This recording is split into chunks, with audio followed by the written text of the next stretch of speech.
Y'all look at these sweet potatoes Larry just got out the greenhouse. My God. This look like a pumpkin or something. Amen, somebody. You serve a God of overflow. Okay, amen, somebody.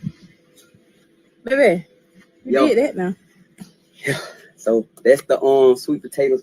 I'm gonna tell y'all something. Look how big the sweet potato is. And I did not water them. Sweet potatoes don't need water. I'm telling you, I did not water these things. Now we had a lot of rain in summer months. We had some summer months with a lot of rain. And I planted them out there and they just did what they did. And that's amazing. I didn't know they got this big, y'all. I did not know they got this big. Who made you go out there and get them today? Me and grandmama, because we seen something growing over there. And I said, Grandma, let's go over there. Because she drove me up to the gate to close the gate. And she said, let's go over here. We went over there. And I said, Grandma, what's going on the ground over there? And we just seen the thing bulging on the ground. Reached out. She said, get your phone. You better record this. Come on out of here. Oh, you can see it. Look how big they are. Yeah, how big they are. How big this is? Popped out of there like somebody. Look at this. Look how big these are, y'all. You can never go to the store and buy nothing like that. Look how big these sweet potatoes are, y'all. What did you do to them? I ain't do that. I fertilized the dirt. I didn't even know these things was growing like this up under here, y'all. They're like pumpkins. Oh my goodness. I got, hold on, let me see if there's. You got some more up here. I hope so. Let me digging up under there and see if anything else under there. All right. I gather like I put some in the ground, y'all. This is unbelievable. So, man, Teresa don't have a fit. She's gonna be like, y'all don't believe this. And I reached down and pulled them things out the ground. I said, look at these things, man. Massive sweet potatoes. Water in the morning is doing absolutely nothing for you. And not only is it not hydrating you, it's actually dehydrating you. Let's talk about it. Research done on plain drinking water on NIH states that it is not enough to drink plain drinking water to rehydrate the body at a cellular level. Your body needs electrolytes and minerals. That does not mean go grab a liquid IV packet. Nature gave us what we need. Our electrolytes control whether the water that we drink goes into the cell or flushes out through the kidneys and in turn out of the body. Ooh, can y'all see let me show my body at a cellular level. Proper ingredients to bring the hydration into the cell so we can go about our day not feeling like it's time to go back to bed. Coconut water pulls water into the cells, and it also has a lot of potassium, so it's just amazing to have early in the day.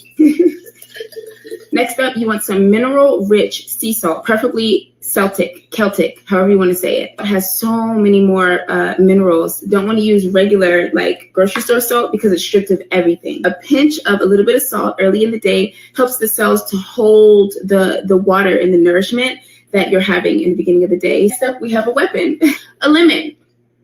Now, lemon juice is awesome because it has vitamin C, it has antioxidants, and they taste great. And our lemon juice is going to really help reduce the inflammation that we have sometimes when we first wake up. And that, my deliciously delectable humans, is how you hydrate yourself in the morning.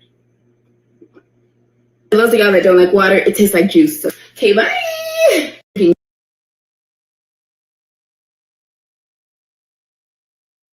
What's going on? You ever thought about homesteading? I'm gonna tell you the 5 animals that you should get first for your homestead. Let's get it. We ain't gonna make this one all day, people. We getting straight to the point. Homestead's supposed to be beneficial to you. We ain't trying to feed no animals that don't bring back to the land for us. Get your chickens first, people. You just can't be homesteading without the eggs, people. The number 2 animal I'm gonna tell you to get is some rabbits, people. Them rabbits should really be number 1 on every list. The rabbit gonna give you some of the best cold manure for fertilizer for your garden that you ever had, guaranteed. If you want you some good white meat, they grow fast as well. So there your meat supply.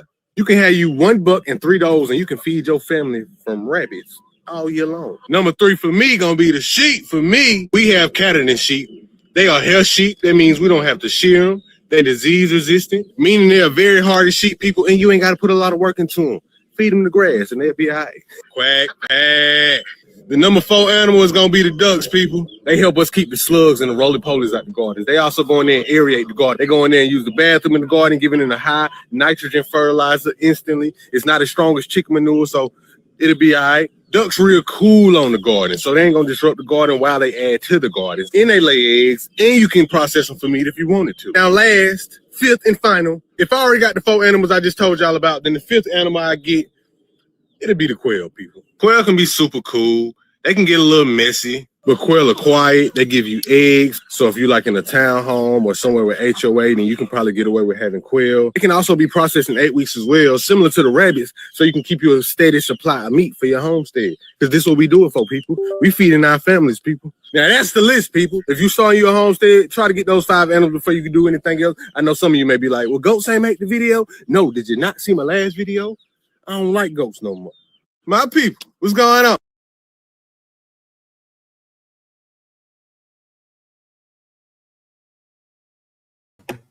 Man, it's been a day. It's been a day. It's been a day. I had to get it done, though. That just put me behind. Yep. Early bird gets the worm. Everybody else got to scramble. You feel me? But anyway, yeah, post this on your page, everybody.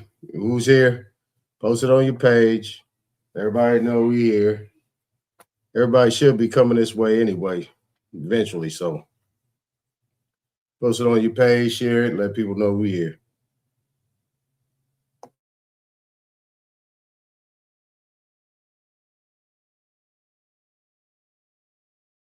The principles of commercial law says, in substance.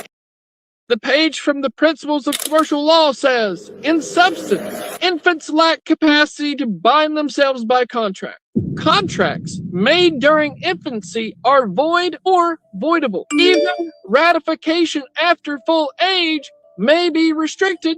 Debts, promises, and accounts stated during infancy are not enforceable. The law protects infants from contractual liability. Hello. This is black letter commercial law.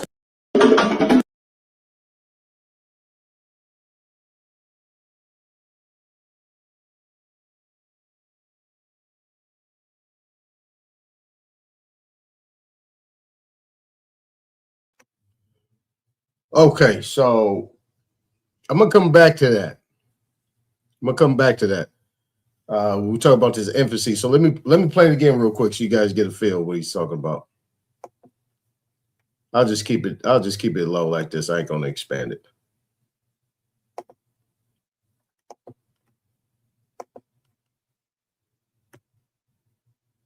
The page from the principles of commercial law says, in substance, infants lack capacity to bind themselves by contract. Contracts made during infancy are void or voidable. Even ratification after full age may be restricted. Debts, promises, and accounts stated during infancy are not enforceable. The law protects infants from contractual liability. Hello. This is black letter commercial law. I didn't tell you to do that. Let's get into this amendment real quick. It says the judicial power of the United States shall not be construed. I didn't do that. God damn. Yeah. Anyway. All right. So look. Let me come here. Let me share my entire screen real quick. Let me share my entire screen, what he's talking about.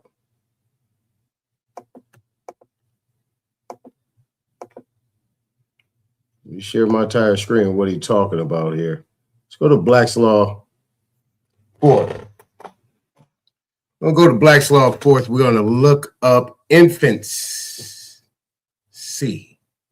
First, we're going to look up what a child is. Okay? We're going to look up what a child is. We'll go to child first. Let's go in alphabetical order. Child.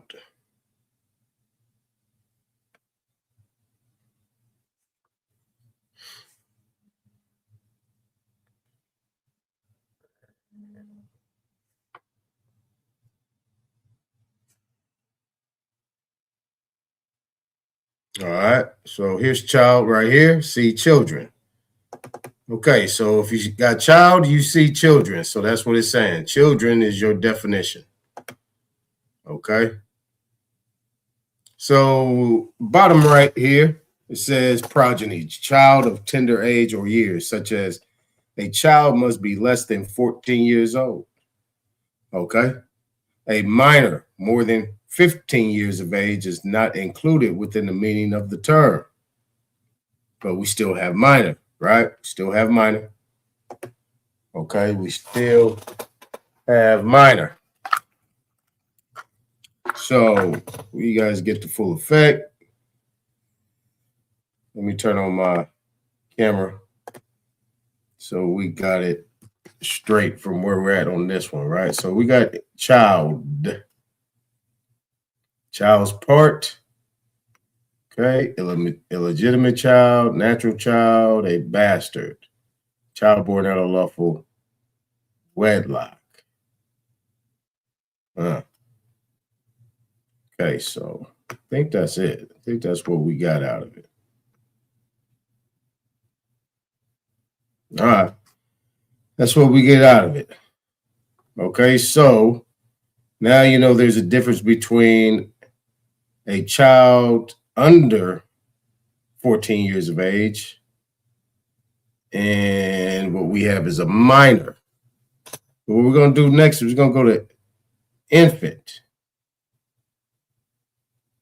Let's go to infant. So we know an infant, well, a child is dealing with a specific age. Okay.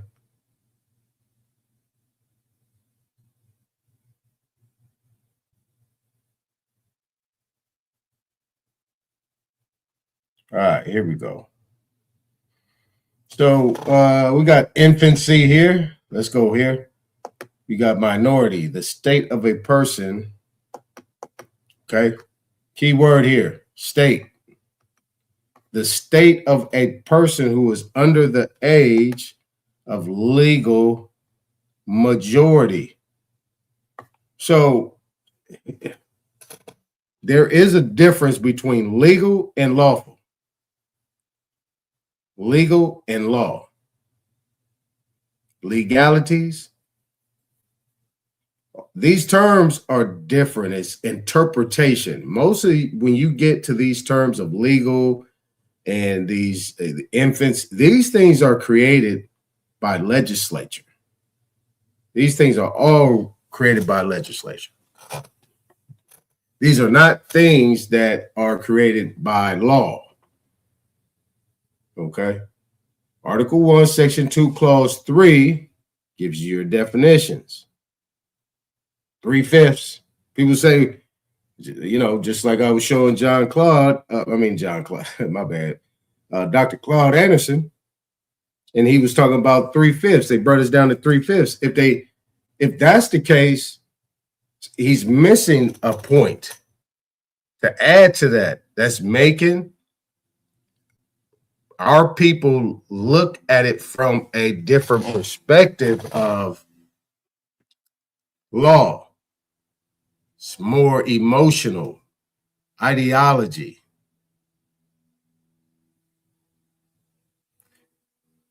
Three-fifths is saying that you're not a full, mature adult.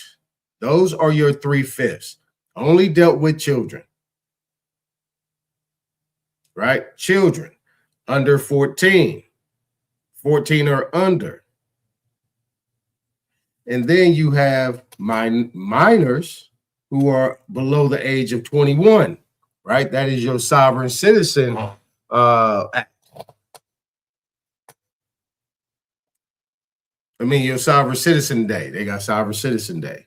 That means that, you know, that's an annual thing that they're supposed to be celebrating where they have to remember within the United States, continental United States, or the United States of America, that when you become the age of majority, or you become the age of 21 years, been on this earth 21 years, you are now considered to be a sovereign citizen, meaning you are of the age of majority, meaning that you are capable now of handling your own affairs. That is also equated to apprenticeship as well. Being an apprentice, once you get to that age, or when you get to that time where you have gotten all your education or your training and whatever that you do, You get your certificate, bam, you of that age, you good. So at the age of 21, usually when you graduate from college, if you go straight from high school to college, 4 years, from 17 to 40, well, you coming out at 18 years old, 17 to 18 years old, you pretty much are going to be done at the age of 22 or 21, depending. If you go straight through, no pauses. Okay. In ancient culture, it was the age of 40. It was 40 years. Right? That's that whole thing they talk about in the Bible. 40 years. Now, let's move on. All right. So, as it says right here, minority, the state of a person who is under the age of legal majority at common law, 21 years. As I said, according to the sense in which this term is used, it may denote the condition of the person merely with reference to his years or the contractual disabilities. Now we're getting to the point of what the video was saying, right? So as we look at it, we just gonna, let me just finish out the sentence. I do that, I do that a lot. I'm like, sentence done, I know, and then I get to the rest of the sentence. I was like, oh, they just said that. Yeah. But yeah, contractual disabilities which non-age entails, or his status with regard to other powers or relations. All right. Now, Article 1, Section 2, Clause 3.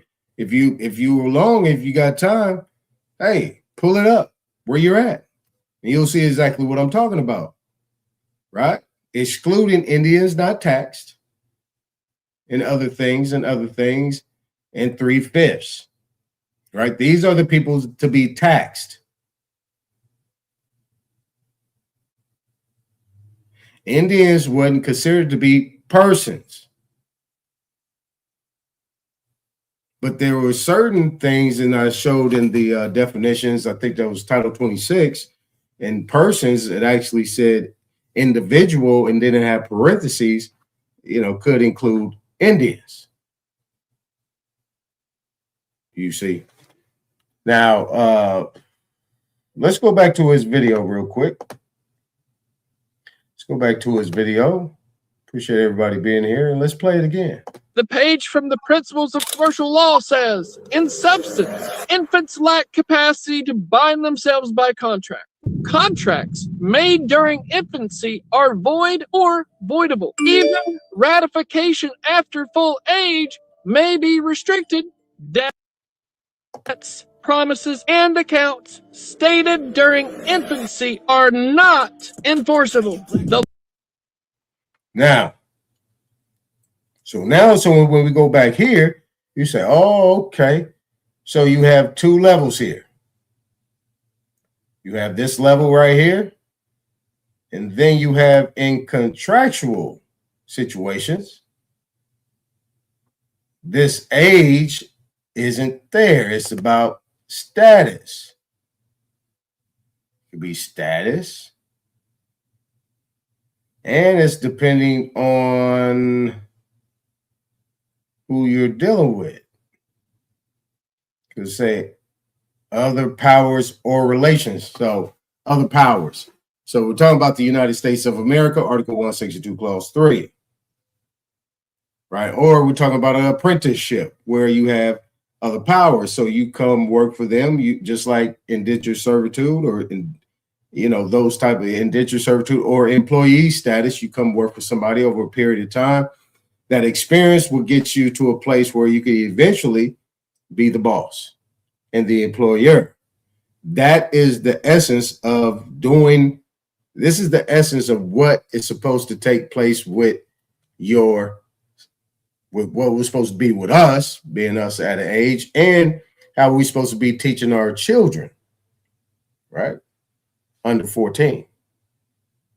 And our minors above 15 is when you get to a certain point, you should know what you want to do based on your surroundings, based on what you gravitate to. Naturally, you're going to gravitate to it. It's already in you.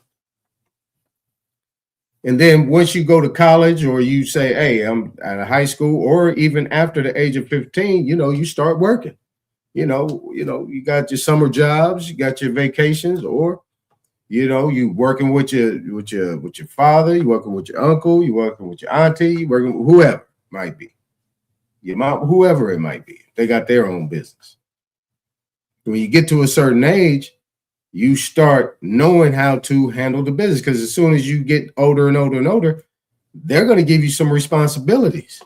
Hey, I need you to do this. I need you to put that together. And you go, hey, what about this? What about that? If you don't, you're going to have something to come back with. You're going to be able to answer that question. You're going to be able to analyze. You're going to be able to create some things to make the business that much stronger.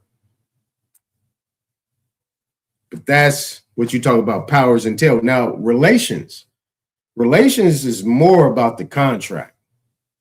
Nobody's going to sign a contract which gives somebody power over them, and they're not getting paid.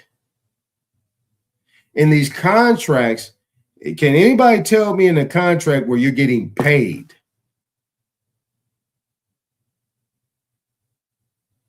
And under that contract, you are disabled. You're disabled in that contract. See, you see what it says contract disabilities. You're disabled in that contract.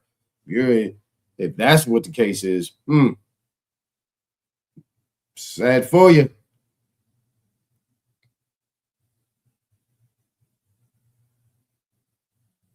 But when you have these contracts, this is where it say the law protects that, right? Did we have a meeting of the minds? This is where you got to be real slow about your approach if you ever going to start challenging these things in regards to your assets and your estate and the property and real property that you have within your possession, and you don't have full control.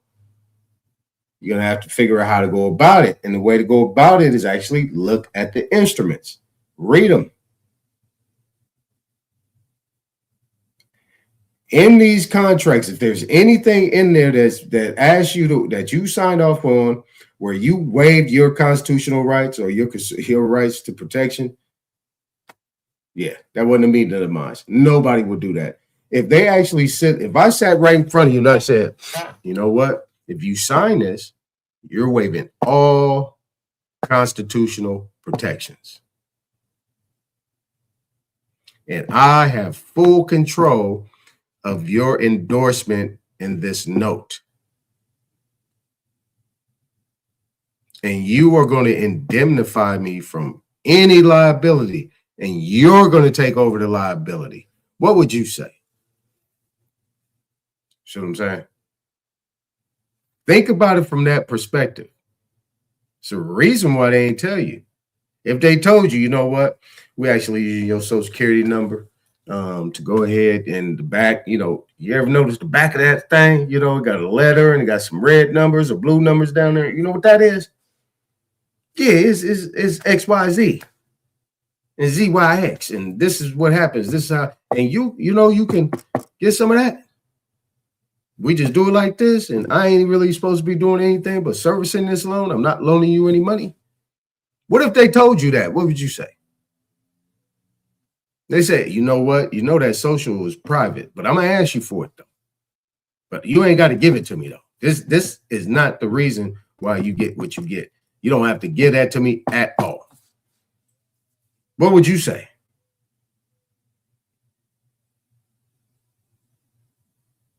Exactly.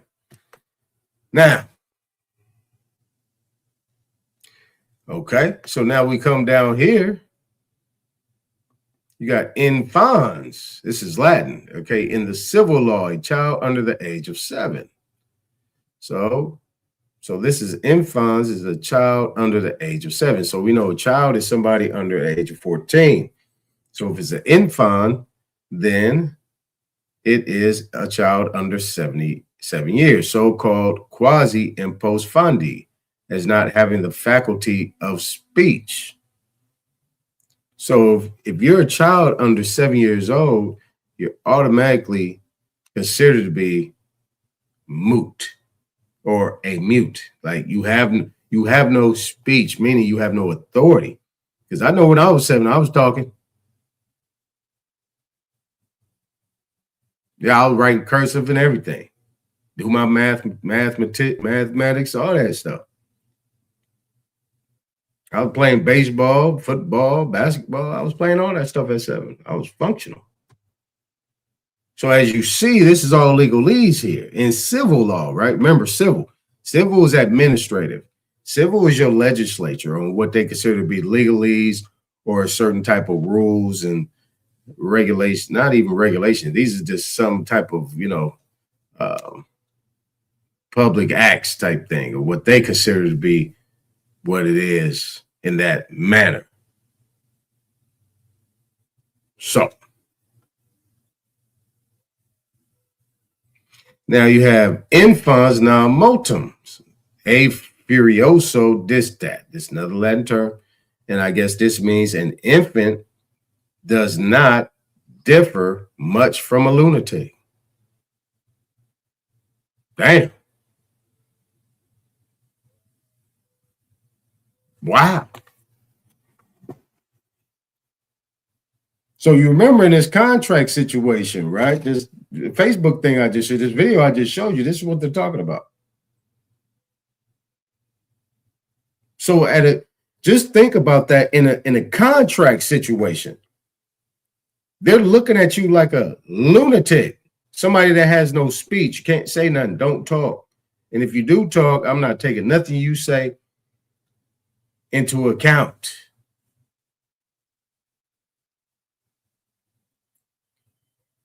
So they're actually coming in, they're already coming in a parent's patriot situation where they're the parent.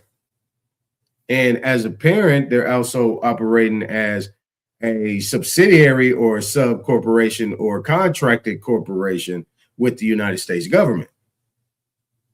Because remember, the United States is liable for all debts public and private after 1935.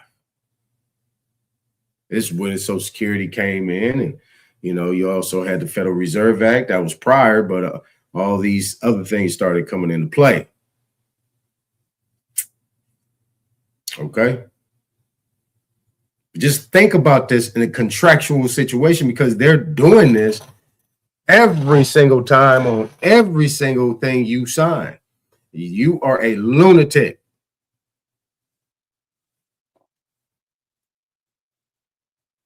And the only reason why is because you want to make sure, because you have not, let me say it like this, you have not expressed to them who you are and who you are not. The other thing you haven't done was ask questions. The other thing that you did not do as well is not act like, the other thing you didn't do was make it clear as well. And I'm trying to make sure I say this right. Make it clear to them as well and express that, you're bringing this to me. I need full disclosure on everything that we're saying. I do not want to get this misunderstood. Oh yeah, I know how to read. I can pronounce every single word. But hey, what does this word mean? Or what does this article or this section mean in regard to me in this contract? And what does it have to do with you as well? I need to know where you stand in this. What does that have to do with me? Bingo. It's across the board. That's how you stay out the infancy. Questions. Asking questions. It's the best thing to do. Won't hurt. Infant. A person within age, not of age, or not of full age. A person under the age of 21 years. A minor. Okay. Now, a person within age, not of age, or not of full age. Okay, cool. What we're going to do is, to cap this off, we're going to come down to minor. We went over this before, but let's go back over again. All right, here we go.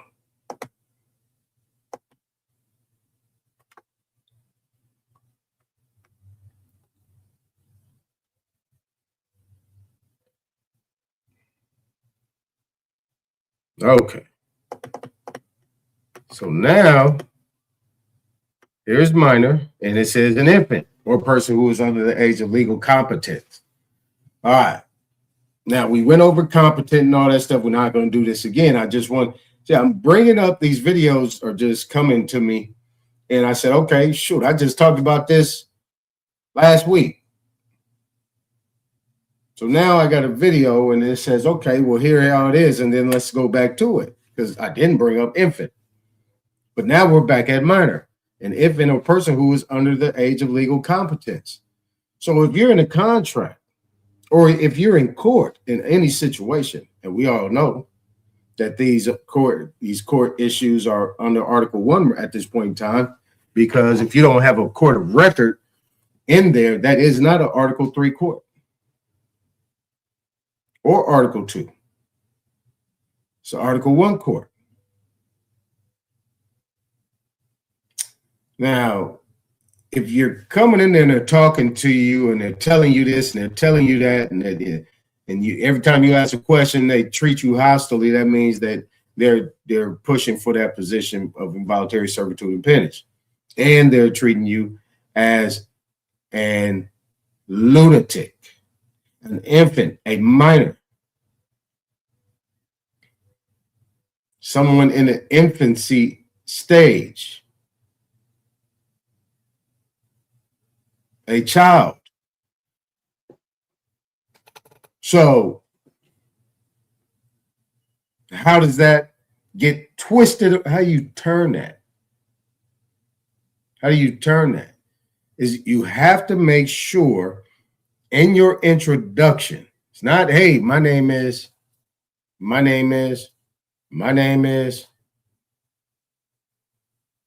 It's not just about that. It's about, and your name is, and what your name. Oh, I'm this, that. Okay, and what position you hold? Before you ask me a question, hey, how you doing? What's your name? What's your first name, last name? Hold on. First of all, who are you? What's your name? You got a business card? Cool. What position do you hold? All right. Yep. This is what we're doing off the rip. I got all that. Got that on record. This is what I'm doing.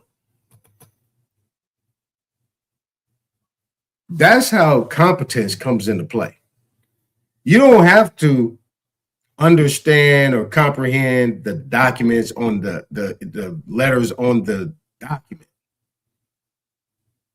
You don't have to comprehend that. They're supposed to interpret it for you, right?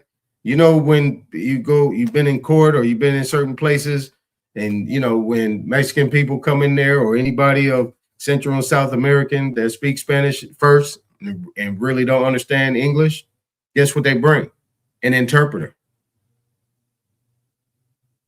And you know what's going on at that time? I'm gonna mess you up with this one, and just hold on a second. You know what's going on at that time? That interpreter is interpreting the law, interpreting exactly what they're saying. Now, more or less the law, more or less the legalese aspect of it, right? Now, just think, because really they're just English to Spanish. But if you actually speak Spanish, like the legalese terms make more sense to them than it does to us as English people, based on the fact that how we was taught English. So what if you say, you know what? They ask you, do you need an interpreter? Yup, I sure do. Oh, you speak English kind of well. You understand what I'm saying? Well, I understand. I don't understand what you're saying. I hear the words coming out your mouth, but I'm not sure I know what you mean. So I need an interpreter to come in here and interpret what you're saying. I'm an asshole like that. I do shit like that. I piss people off. So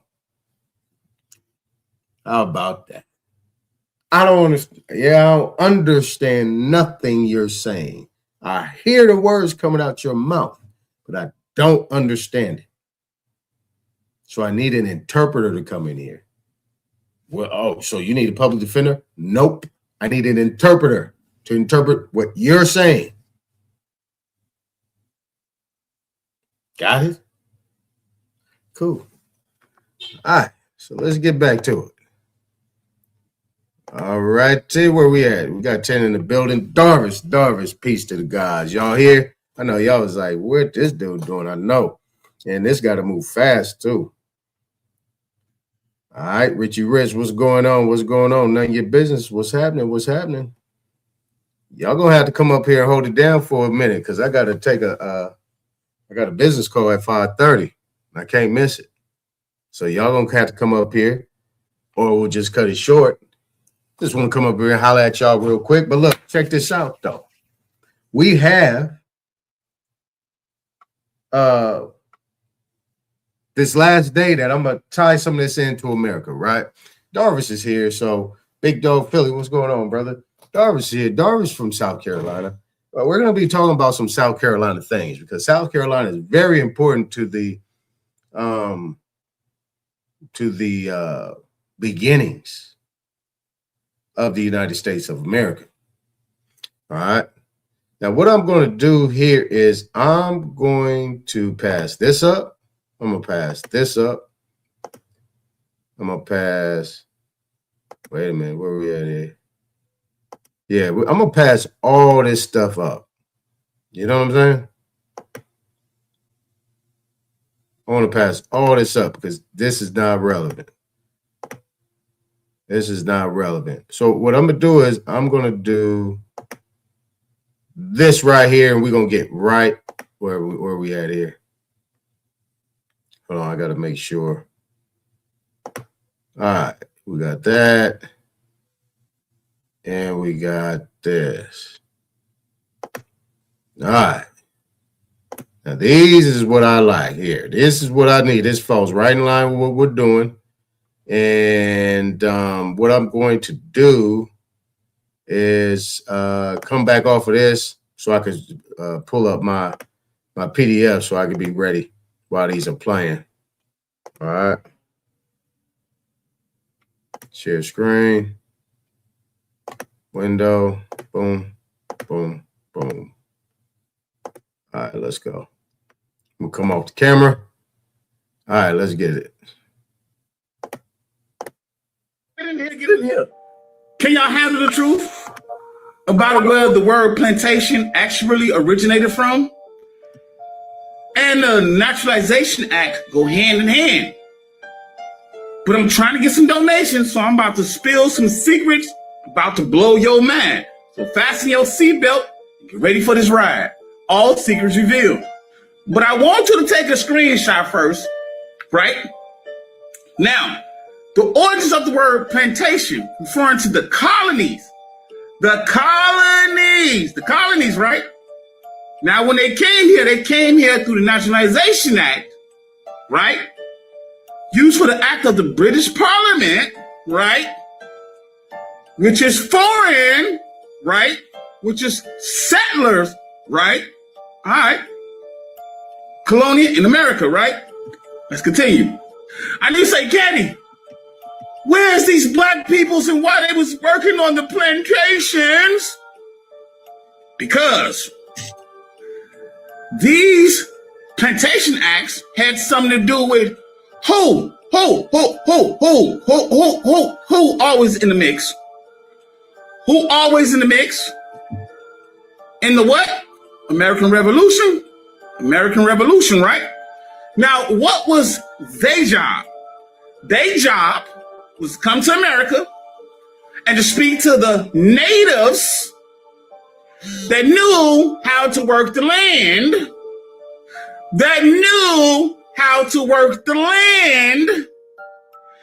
and they was hired by paying them gold. So now, what is a plantation? Have you ever been to Chinatown, Georgetown, Armagetown? We gave them that so they can be a settlers in a Pacific area. They hired us, and then as these peoples do, They say, how can we fool the whole world? We gonna make movies calling them slaves, but they're actually the indigenous peoples of North America. And we're gonna use film, television, and a pen to make them look like slaves, but they actually gave these peoples a piece of plot of land and they helped them work the land for gold. Does that make sense? So now when you see a movie, 12 Years a Slave, it makes it like we're slaves, but we helped them out. And as usual, why these peoples right here get thrown out of every country? Because they are the great deceivers. Does that make sense? All secrets revealed, but if you'd like to donate $1, and it Go on, get that dude $1, man. Go on, get out my face, man. Go on, get out my face, man, with that $1. Go on, give him $1. All right. Let's do this one. Now, this was the Fort Mose thing. I think he's talking about Fort Mose. I ain't even listened to it yet.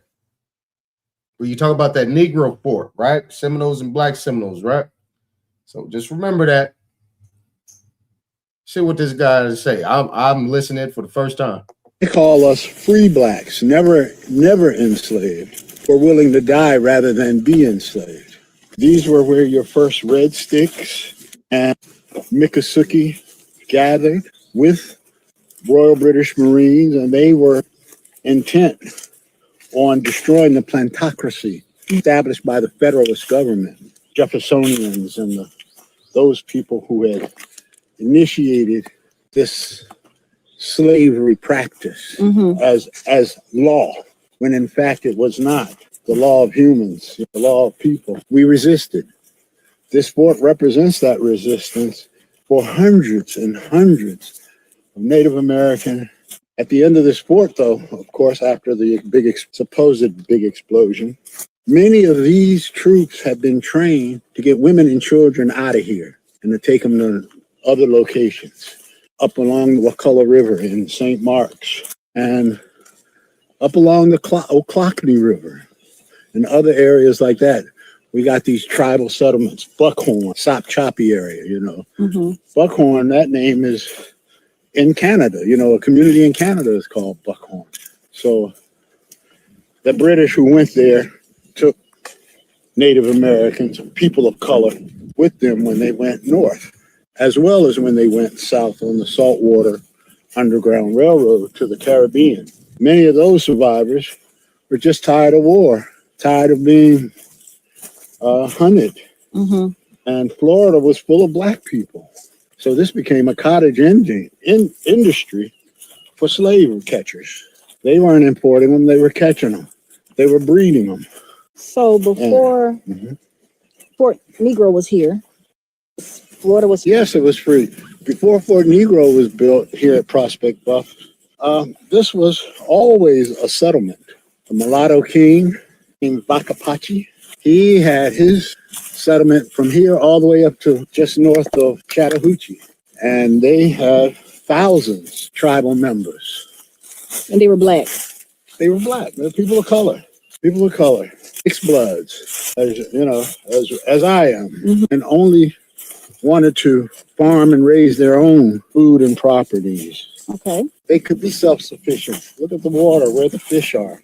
And they could fish, farm, sustain their whole village on this location. So this is what this place was. And it was also a pirate's base. William Augustus Bowl, he had all black seamen who worked on his ships. They called him a pirate, but he took African American, or the chiefs, all the way to England. And this was around 1798. And I call us free blacks, never enslaved, for willing. Now, you guys catch all that, right? Catch all that. This brother got to be he's got to be in his 70s. He's in his 70s. Definitely. And it's probably mid-70s. So, I mean, he was born in probably 1950. All right. So that means his grandparents is probably born in the 1800s. So he will know. All right, now let's get on this one. Now this disclaimer, this is AI. All this stuff is AI. But I'm just playing this just for the simple fact that I can. Washington was not some pale-faced founding father. He was a melanated man, a so-called black man, a Moor, all of them. Thomas Jefferson, Alexander Hamilton, they were all children of the Grand Bays. And don't get me started on Benjamin Franklin. This is the same man who wrote in 1751 that the entire world, Africa, Asia, America, and almost all of Europe, France, Spain, Germany, Russia, was swarthy. Even James Madison and Andrew Jackson were dark-skinned, melanated men. Even the real Mark Twain was a Moor named Samuel Clemens. And the true king of the circus, P.T. Barnum, was a melanated man, while the white man you see... That was crazy. That's crazy right there. Barnum and Bailey, the great circus, the great showman on earth, the greatest showman on earth. Wow. That's true. Yeesh. In textbooks is a total decoy. Washington was born from European Moorish nobility in exile and indigenous princesses, making him an administrative trustee rather than a sovereign king. He was administrative trustee. Just listen. Darvish, you in there, Rich, Derek, Big Dog, everybody's listening. You're not getting away from me with this administrative trustee. I'm going to keep reminding you that was what Continental Congress and all these people was about. Being an administrative trustee. That's it. And that's all. All right? He was owned by the Sultan of Morocco and named after the man who held his contract. He even had to write a letter to Sultan Muhammad ibn Abdullah acknowledging that this United States experiment was just an attachment to the Moroccan Empire. Look at the old lithographs. They hide from you, where Washington is sitting under a Moorish tent with a free Moor wearing a fez standing right behind him in the background, always showing you the truth of who really possessed the land. Washington is the great-great-great-grandson of Nicholas Marteau, a French Huguenot who was a Moor. If you look at John Bear Stout's book, The Adventurous Huguenot, it confirms the infusion of Huguenot blood into the Washington line was Moorish blood from a man who arrived in 1620. Lee Cummings' The Negro Question, Part 7, literally shows you the image of this black swarthy great ancestor found in a French museum. On his mother's side, Mary Ball, he came from the Bennett line of Sephardic Jewish Moors. Don't take my word for it. Read Douglas Southall Freeman's George Washington. It records Captain David Kennedy seeing Washington with his own eyes in 1756 and describing a man of black complexion with black hair. John R. Alden's biography of Washington even admits he had an unusually broad nose and a dark complexion. Even Benson J. Lossing's book, Mary and Martha, identifies Washington's wife as the Dark Lady of Mount Vernon because of her deep brunette, dark complexion. Melanated people with the last name Washington, like Denzel Washington, represent a living Moorish administrative appointed by the Sultan to manage this land as a province of the Moorish Empire. Your surnames, Washington, Hamilton, and Jefferson, are not slave names, but are linked to the Moorish kingdom and the specific individuals who held jurisdiction over those territories. This global stage show of reconstructional history was designed to hide your true inheritance and ancestral ownership of the land. George Washington was not some pale-faced founding. Now, the last part, I don't agree with. That's not true. They don't own any land. But that aside, you see what I'm saying? That aside, you're looking at a video. So they must be listening to me. Yeah, I'm gonna take credit. Captain Crunch, what's going on, brother? Good to see you here. Good to see you here, brother. And make sure y'all reposting. I know, appreciate everybody that reposted it because I'm definitely late.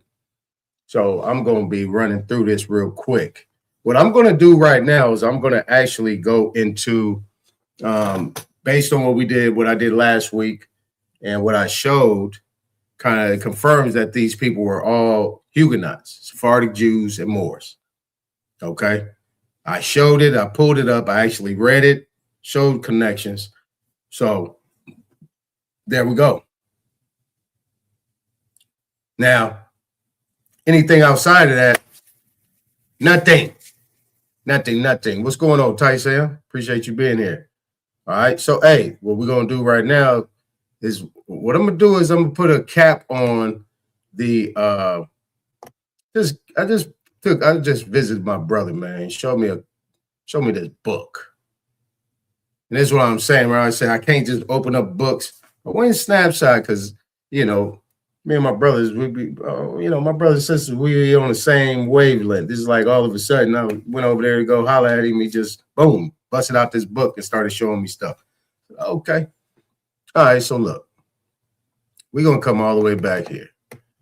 Now, this book right here, let me, okay, this book is called Proto-History, right? Proto-History, an explicative account of the development of human thought from Paleolithic times to the Persian monarchy by H.C.E. Zacharias, Ph.D. Okay. Now, we could get into this, but I just want to read a couple things. We already have touched on what I showed. American history is world history. Bottom line. See, my brother, he would have thought that it went the other way around. See, he still got that part up in him. You know what I'm saying? I'm like, nah, went the other way. I said, look, I think outside the box. He's like, but he does admit that the American people, the indigenous people of this land, is right here. Right on that. That. Look. So we agree with that. So we'll meet in the middle. Okay. Now, let me start right here. And let me read this real quick. It says history to be sure. To be sure. Let's see if I get it. One more. There we go. History to be sure that it is dealing with facts requires documentary evidence. The oldest written documents studied by historical specialists who are called epigraphists, that's in parentheses, are inscriptions chiseled in rocks or on specially set up steles, obelisks, triumphal arch, or other monuments. So we know steles, obelisks, triumphal arch, or other monuments, you can pretty much have your first look at two places, ancient Egypt and America. Right? You have other places that might be a little bit, and that's where you have to go deep into what is considered to be, India inferior, or the Indian subcontinent, Asia, and all the other places, you know what I'm saying, in that big area, what they would call Asia. All right. And let's move forward. Seals are another form of engraved writing. And an easy transition leads from these to the clay tablets of Babylonia and the wax tablets of Roman times. Now, I've already showed last week that these Romans are an offshoot of the Carthaginians.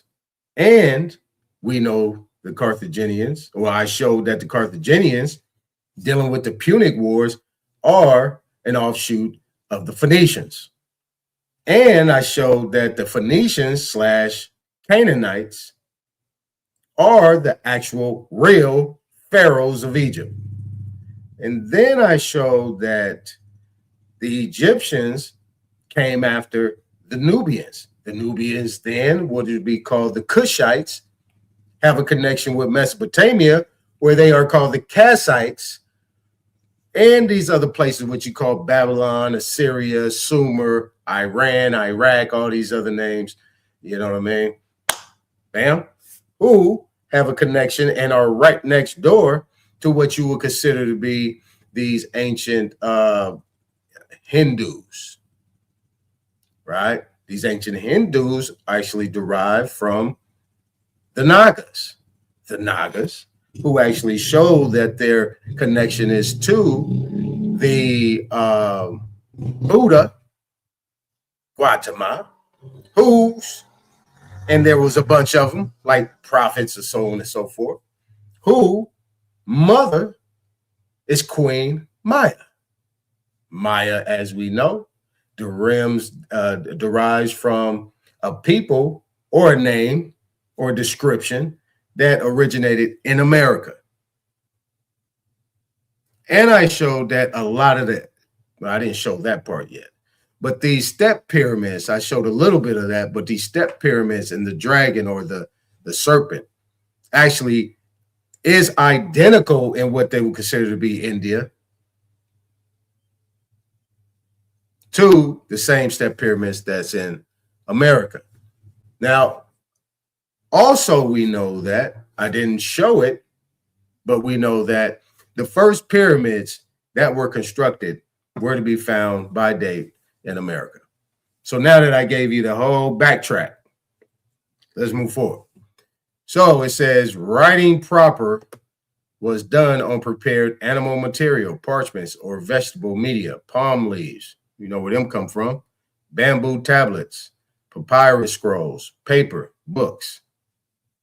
But as these are very perishable, only a small amount is available, except recent documents or else those of dry regions, especially favorable for their preservation, as for instance, the sands of Egypt and of Central Asia.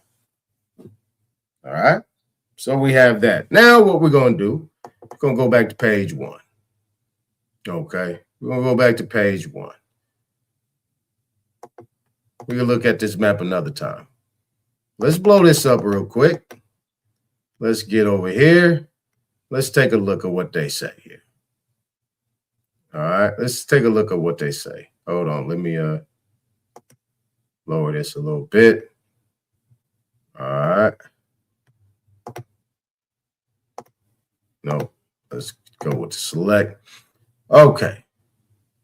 So it says, account for the contrast in mentality between the Indo-Aryans of Iran and of India. That, apart from the contrast, which we shall presently consider, the Aryans, both of Iran and of India, were at the outset a single people. Admits of no doubt, not only the language, but the whole domain of moral and religious ideas of both the oldest Avestic and Vedic traditions. Now, this is what my brother told me around this. You had the Vedic in Iran, you had the Avestics in the Mesopotamia. The Avestics are in Mesopotamia. All right, the Vedics, we know where the Vedics are. Okay. Now, let me come here. Let me come back. Okay, now, so not only the language, but the whole domain of moral religious ideas of both the oldest Avestic and Vedic or Vedic traditions are identical. The former preserved for us in the Iranian Gathas. The latter in the Indian Chandas. Or what they would say, this will be Chandas. And I had a partner that I grew up with. Her name was Chandi. That's what's her name, Chandi. Not the AS. It had an I. Her name was Chandi. Actually, I knew a couple sisters named Chandi. The very name Arya, well-born, is the one by which both the Avestic and Vedic branches call themselves. That the Avestic is more ancient than the Vedic is provided by such details as the preservation of two kinds of verb, me and o, in the former, while the latter knows only the verbs ending in me. The Avestic preserves ae, which the Vedic simplifies into e. Similarly, Haoma becomes in India Soma. Zaotar becomes Hotar. Verithragma becomes, all right, we get it. It's enough. The rites are the same. The sacrifice, Yasna Yana, employs the same formulas. Matra, mantra. So I know you guys heard of that, matra and mantra. And sinners round the fire. The fire. Okay? Whose priests are called Athravan and Artharvan. And the Soma Jews, whose priests are the Zotar and the Otar. The most striking, because most fundamental identity of both people is found in their concept of God, who in Ahura Mazda and Varuna has preserved the pure pastoralist characteristics of heaven. You remember I already read all this. Okay? These things derive from the Maya in America. The connection has already been made, right?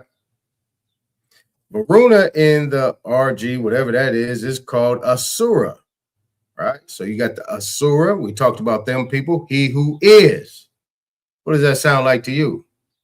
I be what I be. I am what I am. Asura. You also have people called the Assyrians. You also have what is called Asher. Asher was one of the 12 tribes. Asher was also a descendant of Shem. Bible things, right? Under another aspect called friend, Mitra, he is the great ruler and moral governor of the universe. A thought, right? Thought, the architect of the universe, right? That same thought, Hermes, and the other names that go along with it, are connected to thought, architect of the universe. You also have someone called Tehuti in the Kemetic languages that is connected to thought. Just take out the E's and take out the vowels, you got thought. You also had is what they call Yehuti, right? That's what they call Jews. Yehudis. That's what they call Jews. But they actually give it to these Israelis. They say, oh, these Yehudis. But they know who we are, so get it. Now, it says, who watches over the preservation of order and righteousness, to which the false and the evil are opposed. But it is just in this concept common to all Indo-Aryans at the outset that a subsequent divergence takes place. Whereas the Iranians continue to be the sublime worship and tradition of Ahura, and the Indian Aryans substitute Indra for Varuna as the supreme god and degrade the Asuras to the rank of demons.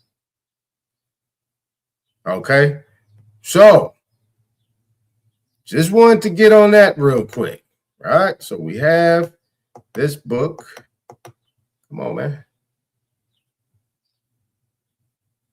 All right. He wanted me to take a picture of that, but we're not going to go into that. It's too much. But it has a lot more with it. Okay. Now, let's get to it. All right. Hold on. Postman. Hold on, man. How you doing? I thought you already came through. Okay. Yeah, we're going. All right, you too. All right. So what I'm going to do is I'm going to come here. I'm going to come hither. And we are going to talk about, where am I going to go first? Where am I going to go first? We're going to talk about paulcuffee. That picture that you see on the video, the intro, that is a representation of paulcuffee. Okay? They have a lot of depictions of what paulcuffee looked like. But paulcuffee is one of the ones that they didn't hide the fact that was a brother. But what they did say that he was a slave. Now, what we're gonna do is are we gonna start here? Hold on. Yeah, let's start here with this guy.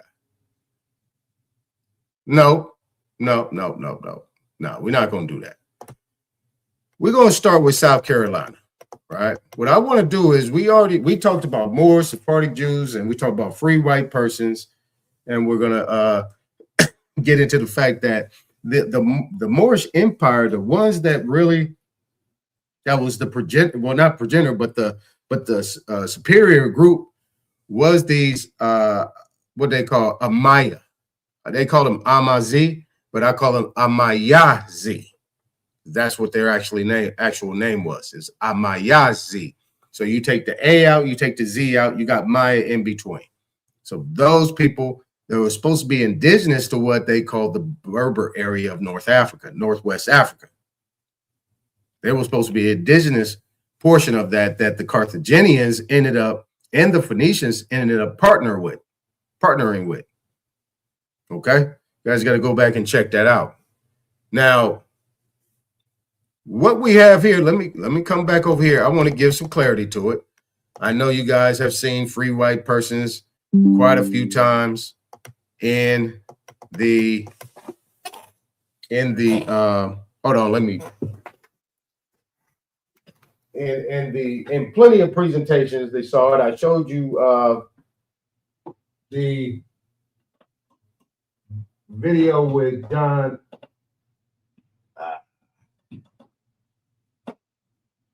where you at?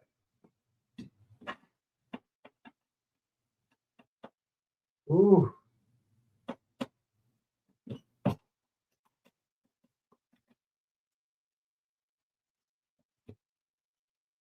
Everything is a mission these days. Just even plugging the plug up in the wall is a mission. You feel me? It's just one of them days. I'm behind. So the energy's up, moving fast. So everything's difficult. You know what I'm saying? That's why you always got to move slow.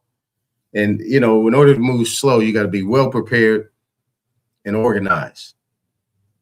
You know, it happens. So when you do that, you playing catch up. You don't want to do that. So we want to go to free white persons. All right. EFGH. So we get some context here. All right. So here we go. So we got free white persons up top, right over here. Here's your free white persons. Got one more. Yep. I got that. All right. So we get past this, right? We get past all this here, free white person, that first paragraph. And it includes all European Jews, more or less, intermixed with peoples of Celtic, Scandinavian, Teutonic, Iberian, Latin, Greek, and Slavic descent. It includes Magyars, Laps and Finns.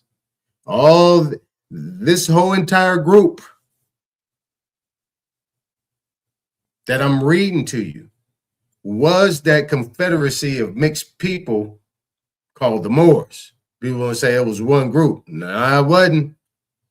You want to see? Let me show you. We're going to get over here. We're going to come over to where are they at? The Moors. Who were the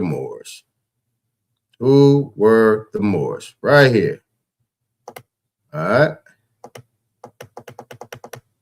right. As you see right here, the indigenous Amaya Z. Now I added the Y in the A. Right? It was actually Amazi, and they got in parentheses Berber people. But I put Amaya Z because I found the name. Okay. So this diversity of the defining characteristics of Moor civilization among those commonly identified as Moors were indigenous Amaya Z or Amaya Z peoples, or what they call the Berbers, Arabs from the Levant, descendants of Phoenician and Punic populations. And when you hear Punic is just the vast areas that the Phoenicians had. You know, the Phoenicians go back to the BCs, like 4,000, 5,000, 6,000 years. Okay.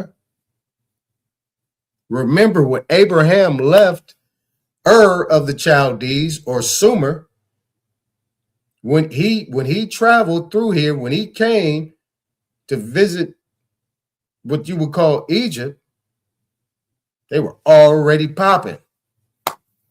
There's already pharaohs there. Okay. Now it says Romanized North Africans, Iberian converts to Islam, Jewish communities who participated, right? So outside of the system, they came in and participated and set up shop. Okay. So they participated in commerce, scholarship, medicine, and administration. People of mixed Mediterranean and African ancestors who identified reflected centuries of migration and interaction. All right. So if we want to come, now we got it. Now we got it. We got these people here. Okay. So in this, I want to give this some credibility here. So let me read it. Right. Rather than belonging to one ethnic group, the Moors represented a Mediterranean civilization built upon multiple historical layers. The indigenous Am-Yah-Z provided the demographic foundation. So if the Am-Yah-Z provided the demographic foundation, then you already know the connections. All right. Now, let's get back over here and let's go back to the book I got from my brother. I took some pictures. Let's go to the map. Let's go to the map. Let me see if the map can help us out a little bit. All right. All right. So right here. Right here. Okay. So start from the top. This is supposed to be Europe. All right. You got the Black Sea right here. You got the Caucasus Mountains over here. You got Cappadocias. You got Pontus, Ankara, Nicaea. You got Troy over here. You got the Mediterranean Sea. So this is Mediterranean civilization over here. All of this supposed to be going on. Okay. So right here, you got Aleppo, you got Hama, Byblos, Damascus, Megiddo, Jerusalem. All this over here. They said, nah, this ain't it. This is Middle East. Yeah, it's the Middle East now. Right. And you got down here, you got the Upper and Lower Egypt. All these places right next door. This is the sea. This sea from this side over here to get to this side right here ain't taking but a matter of maybe a day.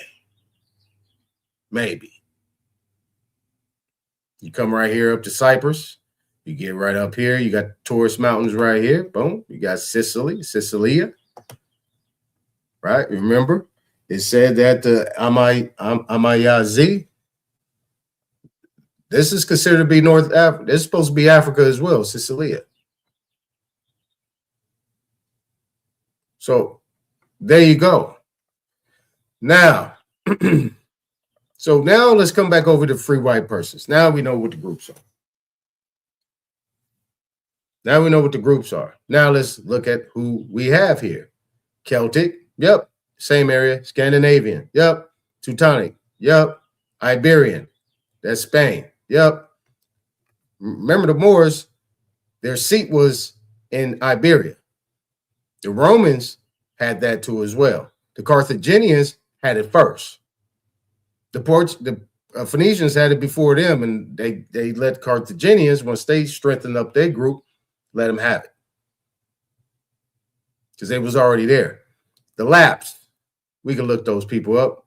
Finns, even though there's an F and an I there, and it's an N and an S, those are Phoenicians. And the Basque and Albanians, yep, same area. It includes the mixed Latin, Yep, those are Ladinos. Toledo, Spain. That's Iberia.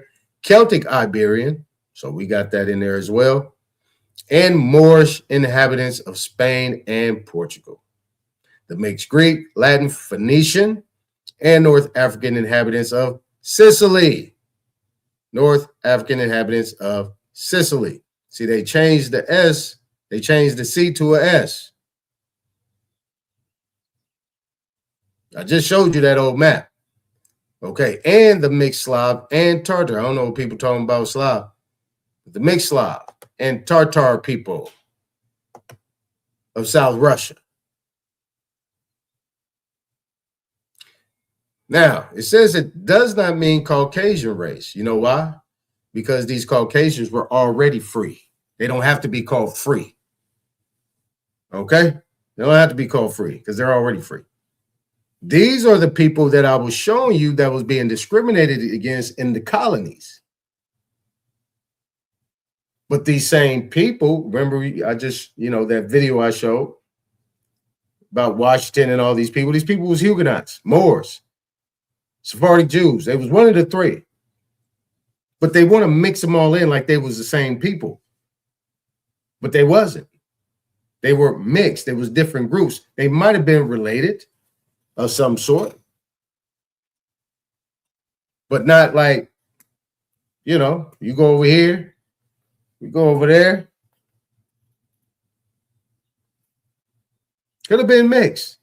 Could have been the same people. Who knows? Doesn't matter. We do know that the popular names of the Moors, the Carthaginians, and the Phoenicians ran.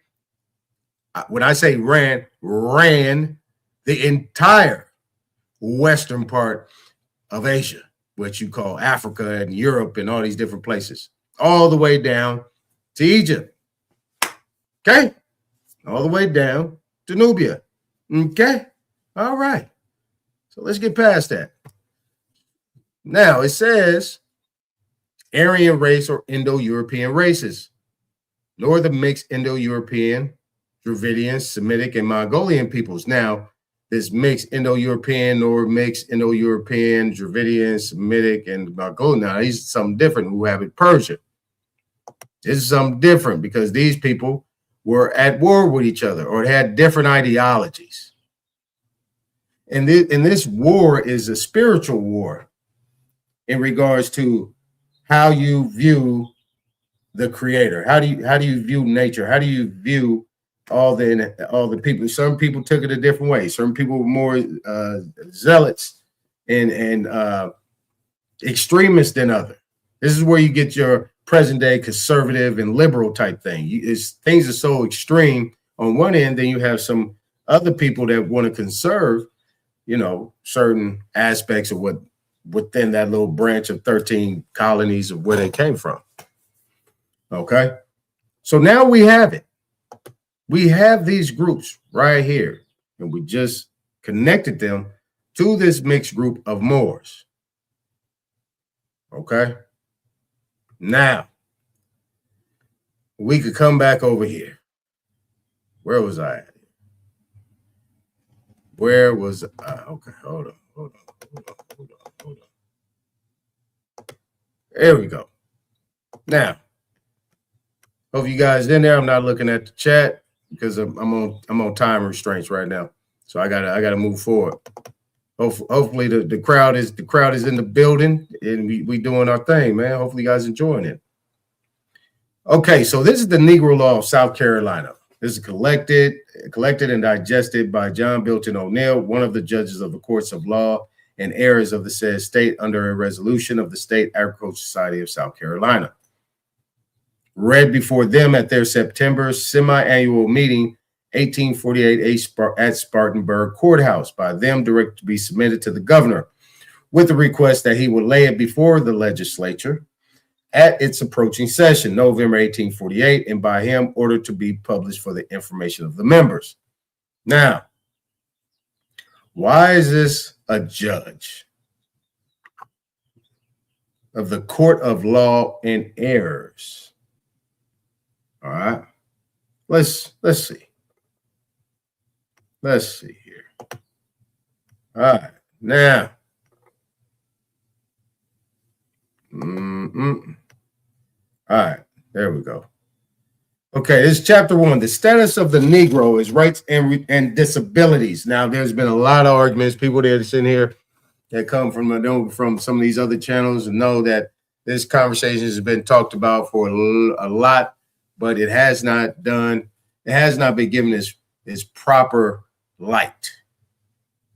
Because people are still wanting to bring in a pale skin. You can bring in white, but you can't bring in white people.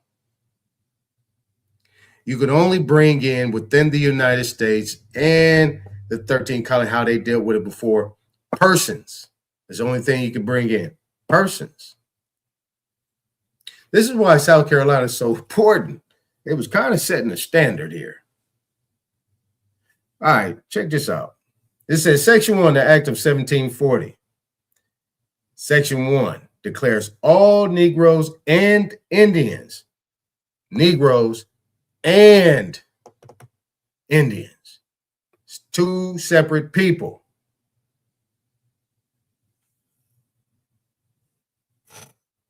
Two separate people.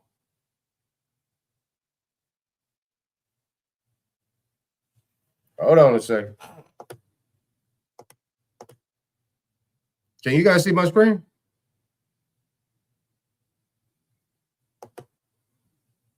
Hold on. Could y'all see my screen?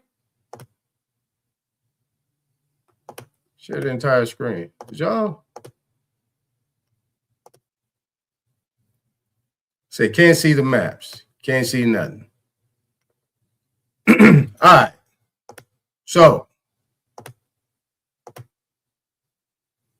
All right, so look, let me go back to this map right here.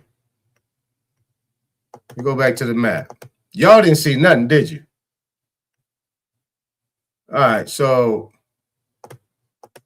you guys didn't see, y'all didn't see nothing, did you? Y'all didn't see nothing, did you? All right, let's go back. My apologies. I'll be damned. All right, so let's go back. Let's go back, free white persons, right? Did you? So you guys didn't see nothing. All right, so look, so these free white persons, as I will show, let me come back here. Let me come back here real quick. Let me come back here. I know you guys heard me. I want you guys to see it.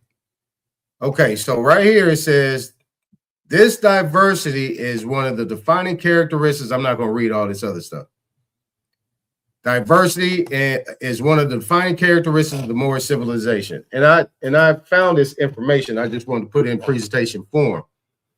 Okay, so among those commonly identified as Moors were the indigenous Aton-Yah, or the Berbers people, Arabs, descendants of Phoenicians and Punic populations. I'll talk to you about what Punics are.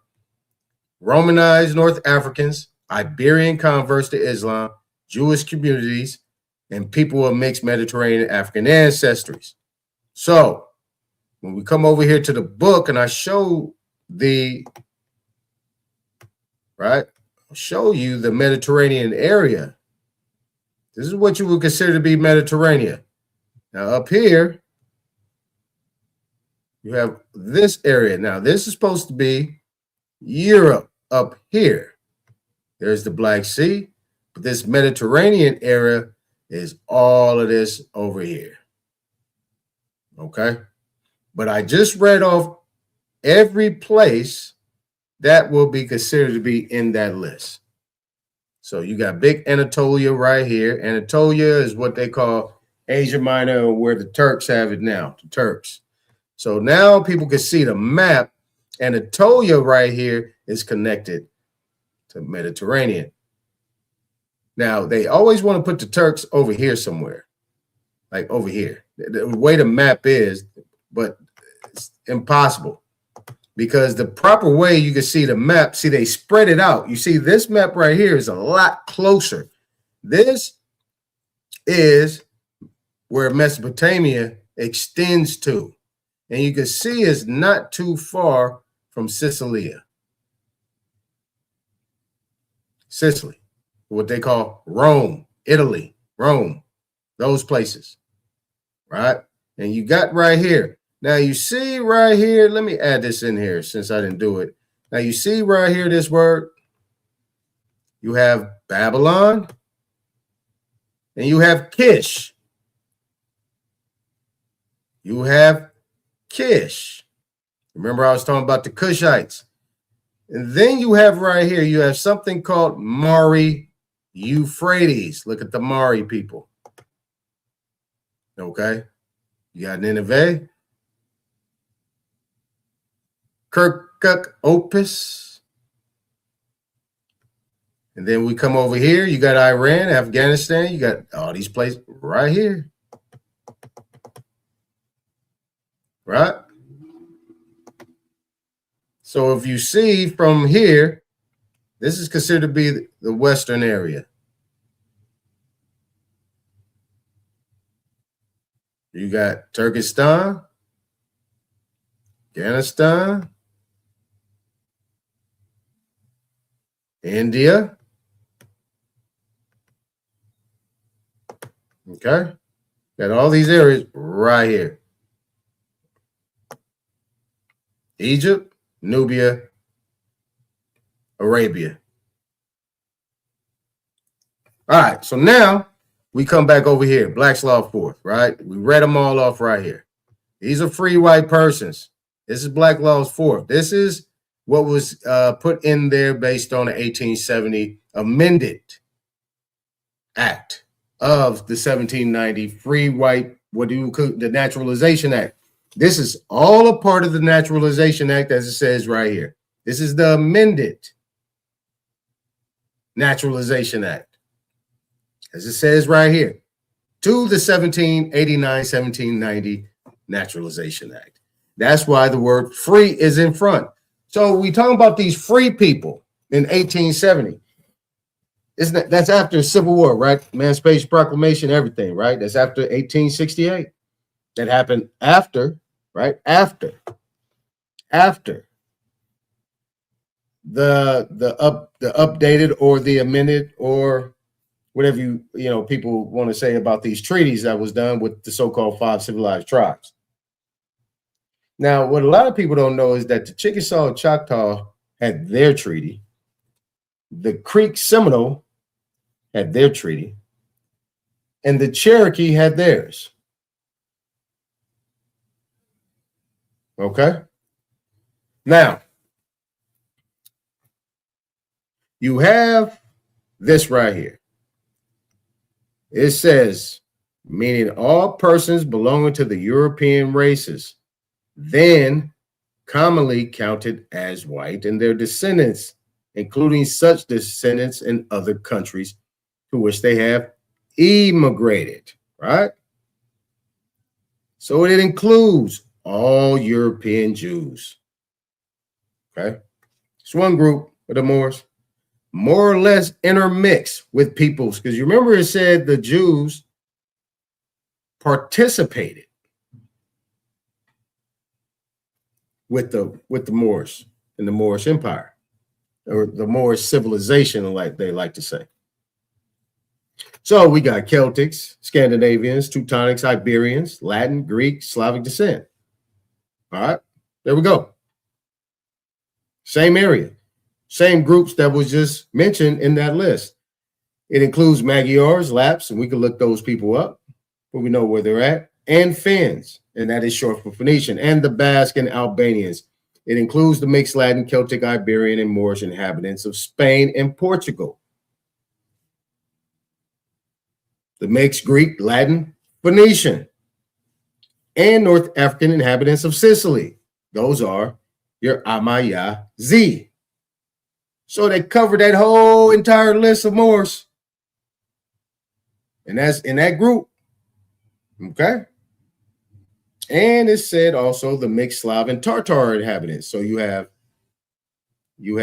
Greek and Slavic descent. Then you have a mixed Slav and Tartar inhabitants of South Russia.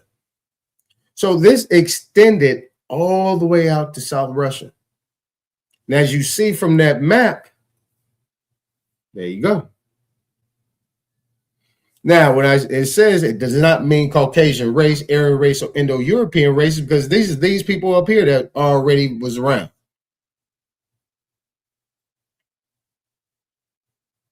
You got some. The Caucasian, that's not. They can't be free white persons because they were already free. They don't need to be in the category of free. Right? Aryan race or Indo-European races, Northern mix, Indo-European, Dravidian, Semitic, and Mongolian peoples who inhabit Persia. I got to do some more research on that. I don't know what they mean. Are they because they're already free, or is it because they are not to be counted? Now,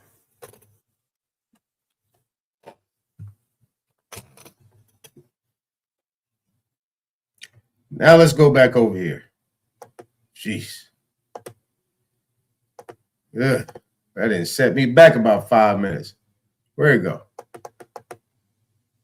All right, now it says Section 1. Okay, we did that. So it says Section 1 declares all Negroes and Indians, free Indians in amity with this government. Negroes, mulattoes, and mestizos. So Negroes, one group, Indians, another group. And in parentheses, here's been the issue with this 1830 Removal Act. But this is 1740. This is in the state of South Carolina, right? So this is South Carolina doing this before the before the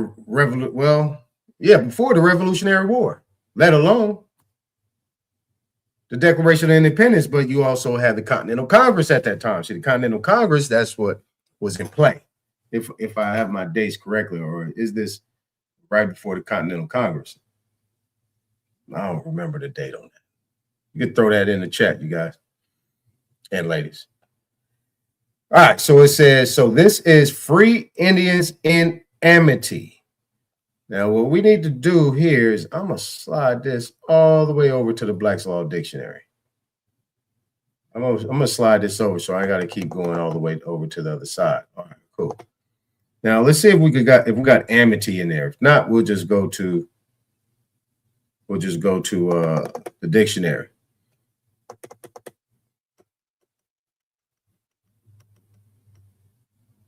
All right.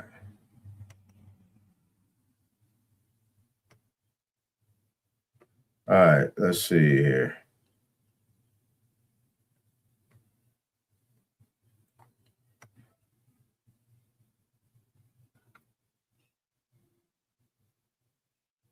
Amity. Nope.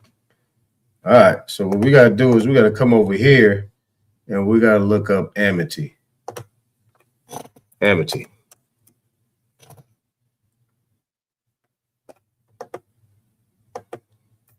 Definition. All right, so amity, peaceful relations as between nations, friendship. All right, now we're getting somewhere. I just want to be clear. So we know amity, right? So we know amity means peaceful relations as between nations and friendship. So we have what? A peace and friendship treaty going on, right? And it's saying that these Indians are a nation. We clear? All right, let's stay within the four corners here. Let's not go outside of that. All right. Now, as we come back here to the Negro law, let's slide him over here. Let's put it between these two. All right. So if these are free Indians in amity, they're free and based on a treaty. They're friends based on a treaty with this government, Negroes, mulattoes, and mestizos, who are now free accepted. So these are free Indians in amity with this government, Negroes, mulattoes, and mestizos. Okay? So under this government, you have Negroes, mulattoes, and mestizos who are now free, accepted.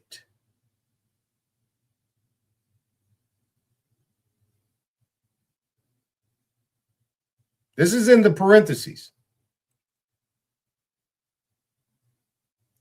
So it says,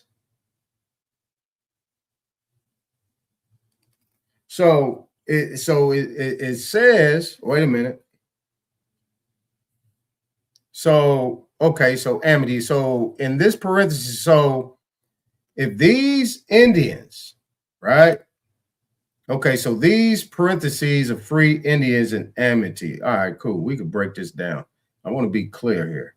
So free Indians and amity. So these Indians in parentheses are not included in the in this section 1.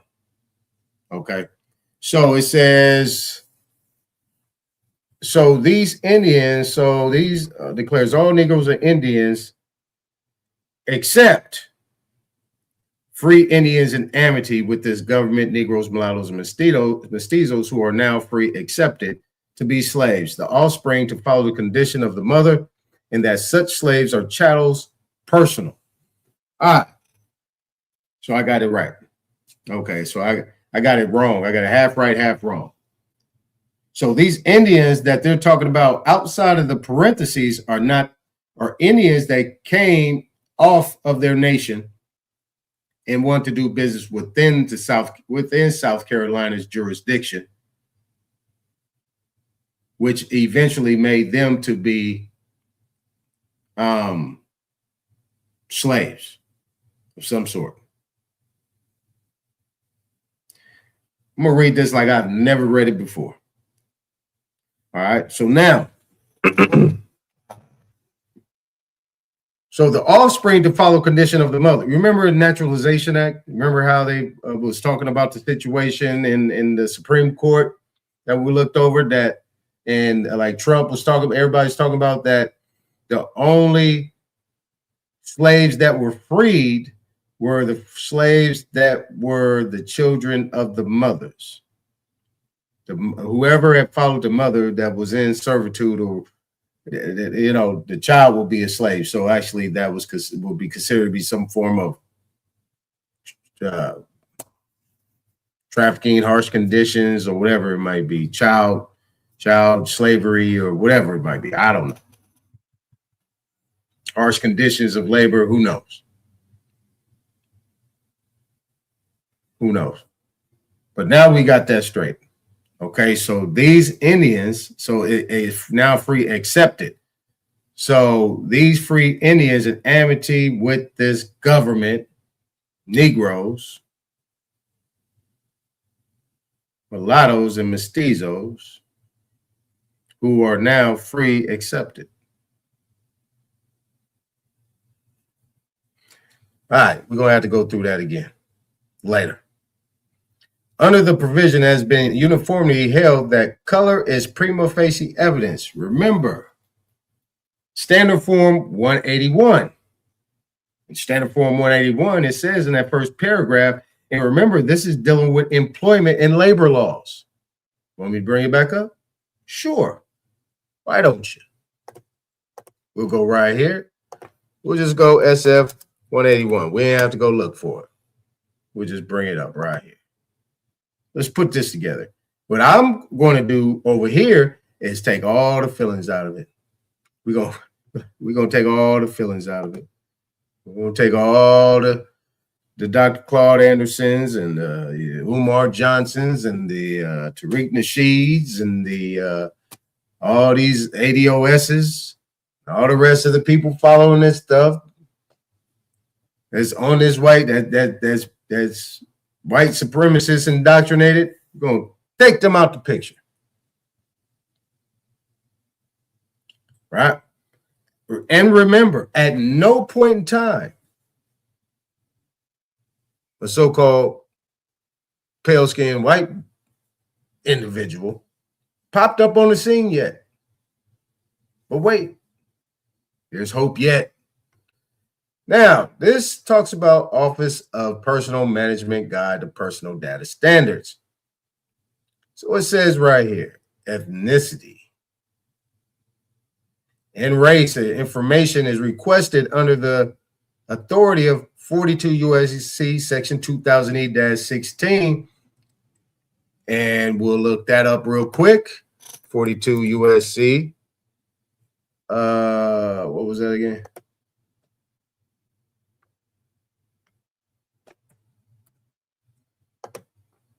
All right.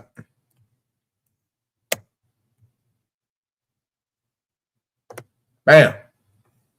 Employment by federal government.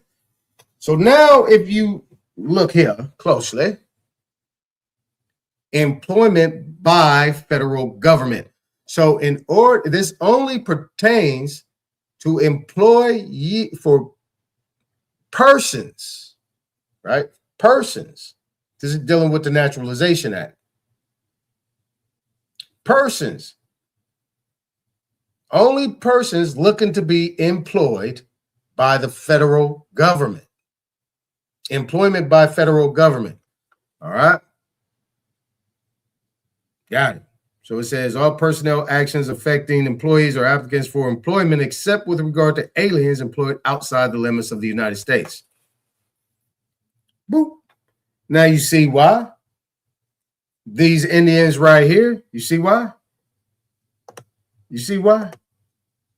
So now we know what this stands for, okay? So just think about employment, federal government. Now you see why in Section 1 that these Indians right here are free based on a peace and friendship treaty, based on them having their own nation and what? What does it say right here? Aliens employed outside the limits of the United States. Let's see what states are. Invalid. Okay. Hold on. Let's shrink it. No, ain't giving me that. It ain't giving it to me. Okay. There's no problem. So employed outside, right? Outside the limits of the United States. So that means that these free Indians in Amity had jobs and worked and did whatever they did through their plantations, their business and everything through their own nation and their own government, right? Because we know they had a government. Now, quickly. So as it says right here, that color is prima facie evidence that the party bearing the color of Negro, mulatto, or mestizo is a slave. So now we can go back up to Section 1, that these people are now considered to be the new title or name or the political status or the racial class of the Indians. Because right here, it doesn't say Indians. It says Negro, mulatto, or mestizo is a slave. But right here it says declares all Negroes and Indians. So are these separate or are these the same? So are there already Negroes here? And then you have these Indians here that now, since they had the same skin complexion, swarthy of some sort, copper in some sort, milk chocolate, you know what I'm saying? White chocolate. That when they married or integrated with these Negroes, they created mulattoes and mestizos. Safe to say. Safe to say. But let's keep going.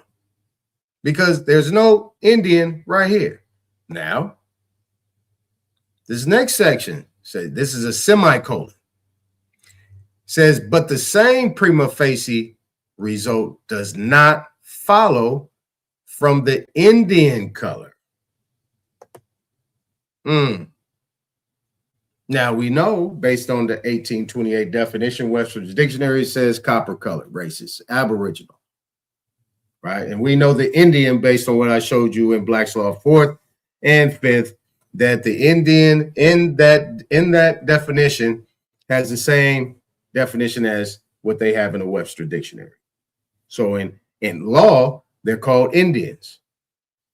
In the Webster's Dictionary, by natural stance, they're called Americans. Okay? Hence, American Indian. All right, cover both ends. So section 3, it says Indians and the descendants of Indians are regarded as free Indians in amity with this government. Under the contrary be shown. In the second proviso of section 1 of the act, it is clear that every Negro, Indian, mulatto, and mestizo is a slave unless the contrary can be made to appear. That's why you need SF 181. That's where it goes. Here it is. Everywhere I go, application, SF 181 goes with. Because in order to do business with these banks, you have to come in as a United States citizen.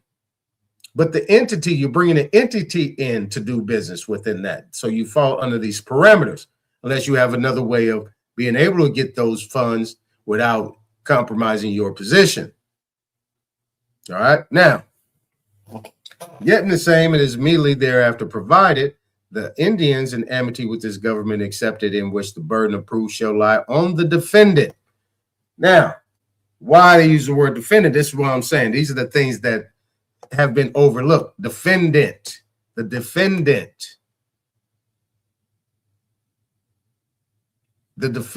right? The defendant. This is law. This is what they're trying to get to pass through legislature to get done. Legislature, that is on the person claiming the Indian plaintiff to be a slave. So you come in here, they put you on a black. You said, no, I'm not. I'm an Indian. Prove it. So based on face value, right? So this is 12 years a slave and all these other things that was going on with these movies. This is what they're not telling you. I could be sitting there chilling, high off the hog, living good and everything. I get in a bad situation. They say, shit, I could knock you out, drag you, put you in a bag and take you on somewhere else. And they'll say, hey, this is a nigga. This is a Negro. Say no Indian. So I don't know what these people talking about. I ain't no Indian type shit. This Indian is this Indian is that. And you say these Indians are white people. I said, okay, that's cool. Wait, in the contextual sense of what? But nevertheless, let's keep going. This is the most important part right here. Section 4. Here it is. The term Negro is confined to slave Africans. And what does it say right here? The ancient Berbers. And who are these people here? The Moors. The indigenous Amayazi. Berber peoples. See, I've been trying to get people to answer this question, but they don't want to answer it. It's like, why y'all got the damn information in a headlock? Just answer the question. It's not that hard. Here you go. There it is. Now, and it says, and their descendants. So the chief group of the Moor civilization, the Aton-Yah people, were brought over here to be enslaved, or had a position earlier in the 1740 was switched over because, you know, these Berbers, these ancient Berbers, these Moors were already here at least 1740, 200 years. No, my bad. 250 years. Right after the expulsion. Now, it says, and their descendants does not embrace the free inhabitants of Africa, such as the Egyptians, the Moors, or the Negro Asiatics, such as Lascars. So wait, how'd you separate these Moors from the Berbers? Is there a different group, or these ancient Berbers was the one that was betrayed? And that whole group came in to take over. Now we know who these Egyptians are. These are descendants, right, of the Phoenicians. They all go all the way back to Maya, right?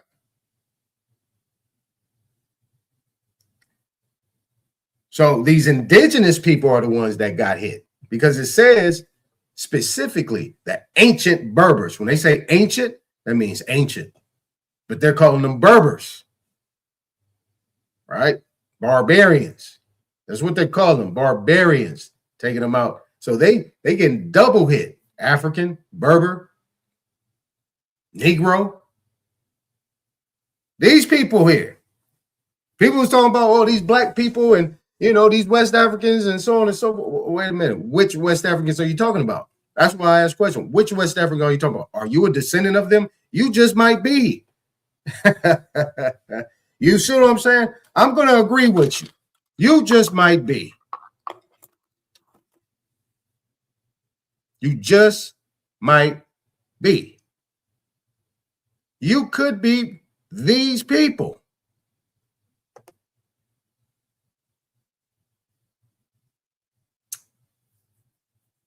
So this whole, and we're going to get into it. We're going to get into it. I got to stop right there. We're going to get into it. We're going to pick up from there. Unless you guys would like to hold on for a half an hour. If people want to hit the panel, hit it. If not, I got to stop right there. But you see where I'm going with this, right? Is this making sense for the people that have been here since day one, from the first day of the module that I was doing on American history, world history? Are these people related? Now I'm bringing you to America, and I'm going to show you who these people are. I'm showing you right now. Now, what I'm going to do is I'm going to take this over here. I got these up right here, right? We're going to talk about Paul Cuffee here. We're going to talk about William Ellison. We're going to talk about them in detail. Not just going to gloss over it, where you got a bunch of people talking at the same time and arguing. We're going to actually do a presentation on that. I know people say, yeah, I did that already. No, you didn't. Not like I'm about to do it. Okay, everybody got their approach. We're going to talk about William Ellison. We're going to talk about, where's there you go. We're going to talk about Charles Pink. We're going to talk about these Pinckneys. We're going to talk about Colonel Charles. We're going to talk about Colesworth. We're going to talk about Thomas. See the picture? Pale skin, huh? Pale skin, huh? And remember, we still got our Fort Mose, right? We still got our Fort Mose. Where is it at?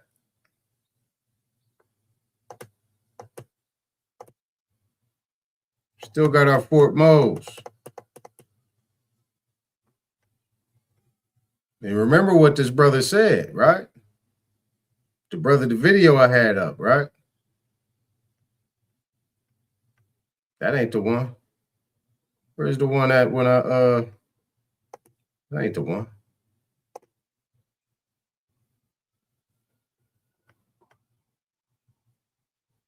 There it is. It's this one.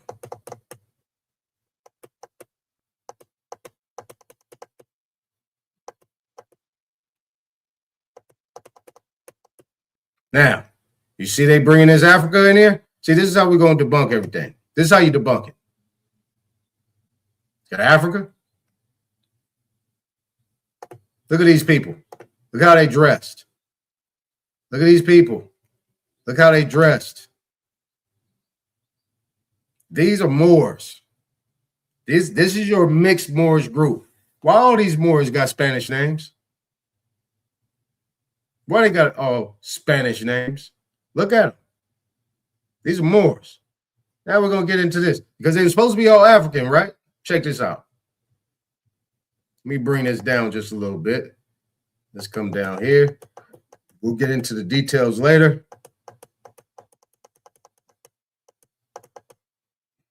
All right. This is your 1759 census. Gracia Real de Santa Teresa de Mos. All Spanish names. I showed a little bit of it. All Spanish names. Got it? All Spanish names. All of them. All of them. All right? But yeah, we're going to get into that. We're going to talk about these people. We're going to make it right. And, you know, be back on the next one. I'm going to let y'all, if y'all want to come up here and build, you know, if it's a group of people that come up here y'all want to talk about, you can. If not, I think the best thing for us to do is just let it go for the day. All right. Let me play the music for a quick second. And I'm going to put the thing in the chat. I ain't going to pin it. I'm just going to put it in the chat. Anybody want to come up? Let me check my phone real quick. I'll just stay live until they call me.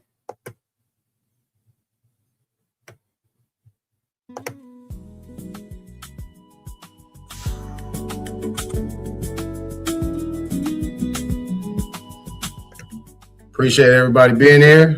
Man, we just got the numbers up, man. I gotta go. But yeah, I'll make sure I ain't gonna be late this time.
All right. Well, last thing for us to do is oh, okay. Yeah. Well, let's just do it like this. We just cut it. I'll just cut it because, like I said, man, shit. What 1:45? What was I? 2 hours late? Damn near. Crazy. Yep. Nah, it's cool. It's cool. We'll just stop it right there. No music, no nothing. Yep, we'll get up out of here. And what I'll do is yeah, we'll just end it right there. All right. So so far so good. I'll bring you up. Yeah, I'm just gonna go ahead and end it. None of your business. I'm just gonna go ahead and end it. Oh, okay. Yeah, I saw you say you driving, and I don't see I don't see nobody else. But yeah, we'll just do that. I'll just see it. Yeah, I'll see what's going on. But yeah, I don't know. I don't know if anybody else is going live today or what. But yeah, yeah, we'll just leave it there. maybe I might come back. You know what I'm saying? And then I'll just notify everybody and just do an open panel. I'm gonna try to go at 11:45, Darvis. About 11:45. But just look for me about 11:45. But this time I'm not gonna go no later than I'm gonna make sure I get going about 12:45. But 11:45, depending on what time I get started in the morning, then we'll go from there. All right. All right, y'all. Well, appreciate you coming up. Know your business. We will get it on tomorrow. I'll make sure I'm bright and early. All right. All right, y'all. Peace.